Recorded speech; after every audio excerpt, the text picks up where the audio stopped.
Federal workers across the nation faced an unsettling weekend. On Saturday, an email landed in their inboxes, a demand from the Office of Personnel Management. It requested a detailed list of 5 accomplishments achieved in the past week. The deadline? Monday at 11:59 p.m. ET.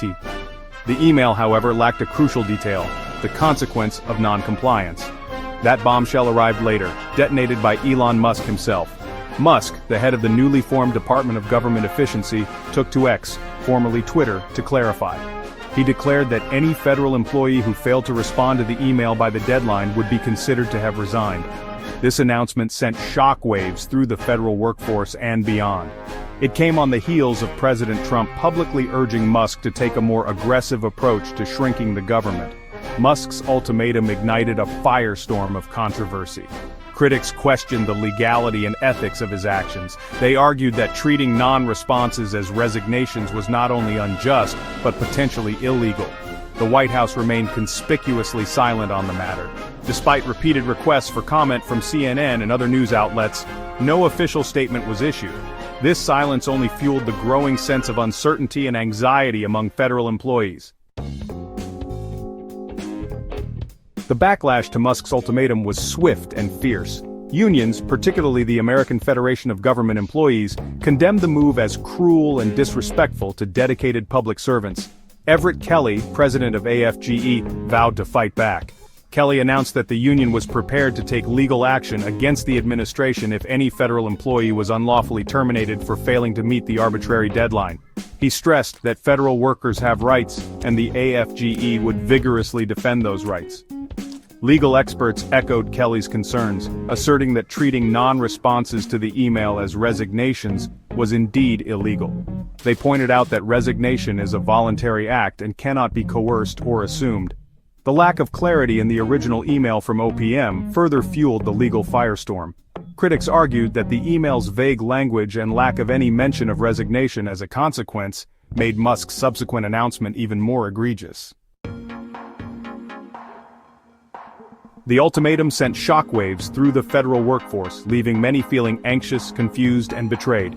Some employees, in open defiance, forwarded the email to their superiors, stating their refusal to comply with what they perceived as an unreasonable demand. Others sought guidance from their unions, desperate for clarity and reassurance. Group chats among federal workers buzzed with activity, a mix of anger, fear, and dark humor. Some discussed sending memes or expletives as their responses, while others grappled with the very real possibility of losing their livelihoods. The situation was further complicated by logistical issues. Federal employees on leave, those without regular computer access, or those dealing with classified information faced significant challenges in responding to the email. Some agencies, recognizing the potential chaos, advised their employees not to respond until further clarification was provided. The OPM, meanwhile, seemed overwhelmed by the maelstrom they had unleashed.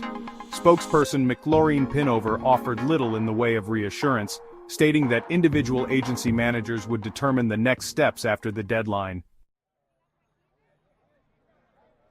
Musk's ultimatum, made at the behest of President Trump, has driven a wedge deeper into an already divided nation.